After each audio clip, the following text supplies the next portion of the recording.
আসসালামু আলাইকুম ওয়া রাহমাতুল্লাহি ওয়া বারাকাতুহু।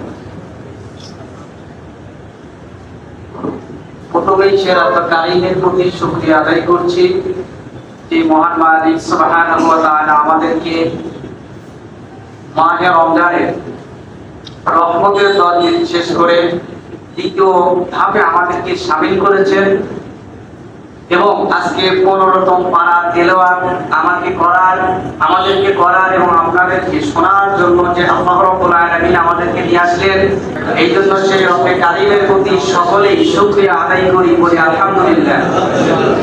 সম্মানিত মুসল্লিয়ানে কেরাম, আমি আজকে চুজ করেছি যে মৃত্যুটা যে আমাদের অনিবার্য, সেই বিষয়ে কোরআন আমাদেরকে কি নিউজ দিচ্ছে সেই বিষয়ে আমি কিছু আপনাদের সামনে লেকচার উপস্থাপন করব ইনশাআল্লাহ তাআলা, যদি আল্লাহ পাক আমাকে তৌফিক দান করেন।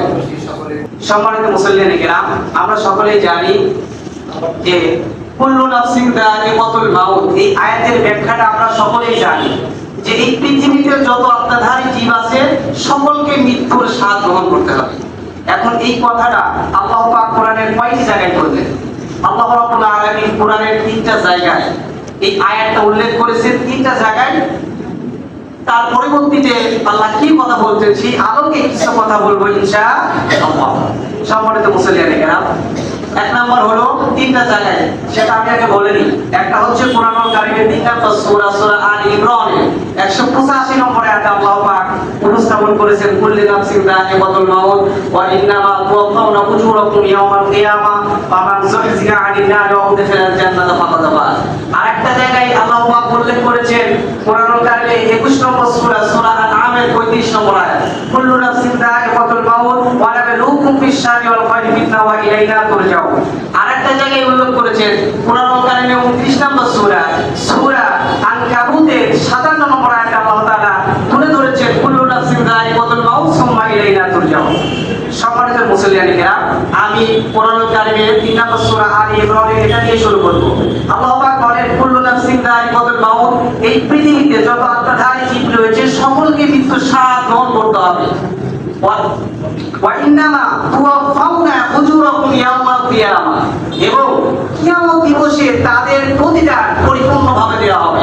যারা দুনিয়া থেকে যেই জিনিসটা অর্জন করে গিয়েছে সেই আলোকে আল্লাহ তাআলা কোরআনুল কারীমে 34 নম্বর সূরা ইয়াসিনের 56 নম্বর আয়াতে আল্লাহ তাআলা আমাদেরকে জানিয়ে দিচ্ছেন ফাল ইয়াওমা লা তুযলামু নাফসুন শাইআন ওয়া লা তুজজাউনা ইল্লা মা কুনতুম তা'মালুন। আল্লাহ পাক বলছেন সেই দিন ওই কিয়ামত দিবসে কারোর প্রতি কোনো জুলুম করা হবে না, অবিচার করা হবে না। দুনিয়া থেকে তোমরা যে জিনিসটা নিয়ে গিয়েছো সেই আলোকে তোমাদের প্রতিদান দেওয়া হবে। আমার কথা কি বোঝা যাচ্ছে? আল্লাহ পাক তার পরের আয়াতে বলতেছেন ফামান যুহজিহা আনিন নারি ওয়া উদখিলাল জান্নাতা ফাকাদ ফাজ, এবং ওই ব্যক্তি সফলকাম হবে যাকে জাহান্নাম থেকে দূরে রাখা হবে, যাকে জান্নাতে দেওয়া হবে সেই ব্যক্তি হবে সফলকাম। তাহলে আমরা সফলকাম চিনতে পারলাম। এখন দেখেন এই সফলকাম কারা হবে, জান্নাতি কারা হবে, সেই বিষয়ে আল্লাহ তাআলা সুন্দর করে কোরআনুল কারীমে 85 নম্বর সূরা বুরুজের 11 নম্বর আয়াতে আল্লাহ তাআলা আমাদেরকে নিউজ দিয়ে জানিয়ে দিচ্ছেন ইন্নাল্লাযীনা আমানু ওয়া আমিলুস সালিহাতি লাহুম জান্নাতুন তাজরি মিন তাহতিহাল আনহার যালিকাল ফাওজুল কাবীর। আল্লাহ পাক বলছেন নিশ্চয় যারা ঈমান এনেছে এবং সৎ কর্ম করেছে আমি আল্লাহ রাব্বুল আলামিন তাদেরকে জান্নাতুল ফিরদাউস দান করব। জোরে সুবহানাল্লাহ। এবং সেই জান্নাতের নিচ দিয়ে তলদেশ দিয়ে নহর প্রবাহিত হবে। সুবহানাল্লাহ। যালিকাল ফাওজুল কাবীর, এবং এটাই হবে তাদের মহা সফলতা। আরে আমরা চিন্তা করলাম মহা সফলতাটা কি? দুনিয়ার টাকা পয়সা ব্যাংক ব্যালেন্স এইগুলোকে মহা সফলতা। জান্নাত পাইলেই তবেই হচ্ছে সফলতা। ওয়াল হায়াতুদ দুনিয়া ইল্লা মাতাউল গুরুর, এই দুনিয়াটা হলো একটা ধোঁকার জায়গা। যখন আপনি বুঝতে পারবেন কেন ধোঁকার জায়গা আমি আপনাকে বুঝাইয়ে দিচ্ছি। কারণ আপনি যেই দিন মারা যাবেন, এই দুনিয়া থেকে বিদায় নেবেন, তখন কেউ আপনাকে বলবে না আর 2টা দিন এটা রাখা হোক, আজকে তো বৃষ্টির দিন দাহর করার দরকার নাই। আপনাকে আপনার আত্মীয় স্বজন এলাকাবাসী নিষ্ঠুর মতো মাটি দিয়ে চলে আসবে।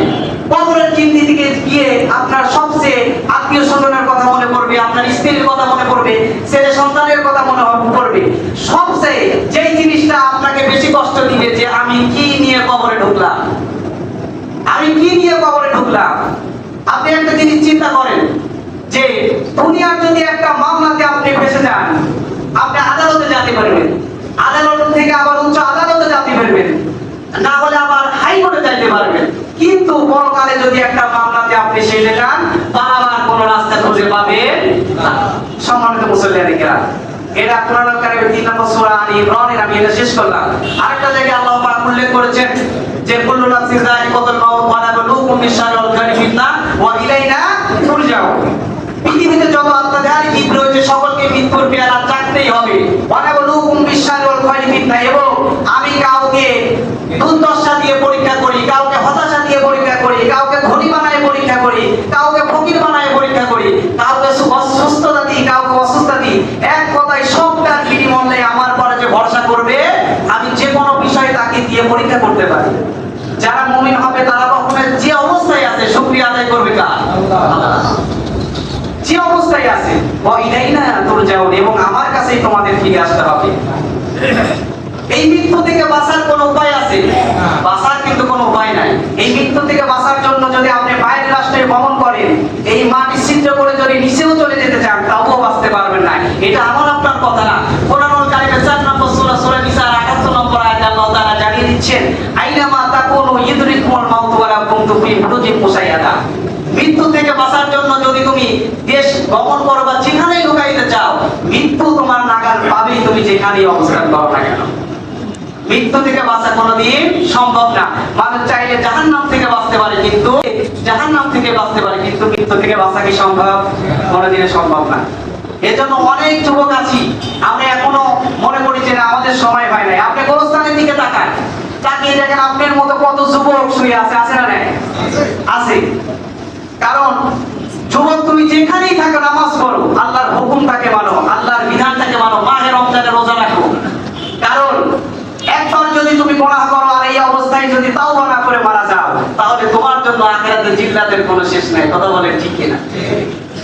এজন্য যে অবস্থায় থাকো আল্লাহর পথে ধাবিত হও।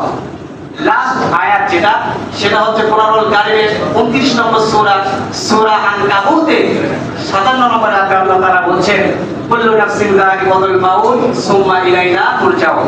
আবার এই একই কথাই আল্লাহ বলছেন, এই পৃথিবীতে যত আত্মধারী জীব আছে, মানুষ আছে, সকলকে এই মৃত্যুর স্বাদ গ্রহণ করতেই হবে। সুম্মা ইলাইনা তুরজাউন, এবং আমার কাছেই প্রত্যাবর্তিত হতে হবে। আল্লাহ তাআলা আরো একটি জায়গায় বলেন, মিনহা খালাকনাকুম ওয়া ফিহা নুঈদুকুম ওয়া মিনহা নুখরিজুকুম তারাতান উখরা। এই মাটি দিয়ে আমি তোমাকে সৃষ্টি করেছি, আবার এই মাটি দিয়ে তোমাকে ফিরে আসতে হবে, এবং আবার এই মাটি থেকে আমি তোমাকে জাগৃত করব। এটা কি বিশ্বাস হয়? 100% বিশ্বাস হতেই হবে। কারণ দেখেন, আমি একটা জিনিস বোঝাই দিচ্ছি আপনাকে। আমরা দুনিয়া থেকে যা কিছু করতেছি, মনে হচ্ছে আল্লাহ আমাদের পরকালে টের পাবে না। আমি এটা বলে শেষ করে দিচ্ছি যে আজকে এই এখানকার একটা ভিডিও আপনি করে রাখেন, 2-3 বছর দেখতে, 2-3 বছর 4 বছর 5 বছর পরেও কিন্তু ঠিক সেম ভাবে এই ভিডিওটা দেখা যাবে। হুবহু আল্লাহ পাক সেই কথাই বলছেন, দুনিয়া থেকে তুমি যা কিছু করো না কেন, যে আমলটাই করো সেটা পরকালে তোমাকে দেখানো হবে। কোরআনুল কারীমের 99 নম্বর সূরা সূরা জিলজালের 7 এবং 8 নম্বর আয়াতে আল্লাহ তাআলা এটাও জানিয়ে দিচ্ছেন, ফামাইয়া আমাল মিসকালা যারাতিল খায়রি ইয়ারা ওয়া মাইয়া আমাল মিসকালা যারাতিন শাররা ইয়ারা। দুনিয়াতে কেউ যদি বিন্দু পরিমাণ ভালো কাজ করে পরকালে দেখতে পাবে, দুনিয়াতে কেউ যদি বিন্দু পরিমাণ খারাপ কাজ করে পরকালে সে দেখতে পাবে। এজন্য সম্মানিত মুসল্লিয়ানে কেরাম, যেখানেই থাকি, যে অবস্থায় থাকি, আল্লাহর হুকুমটাকে মানি। মায়ের রমজান এসেছে, আমাদেরকে যেন কল্যাণময় হয়, এই রমজানটা যেন কোরআনময় হয়, এই প্রত্যাশায় আজকে আপনাদের থেকে বিদায় নিচ্ছি। আসসালামু আলাইকুম ওয়া রাহমাতুল্লাহি ওয়া বারাকাতুহু।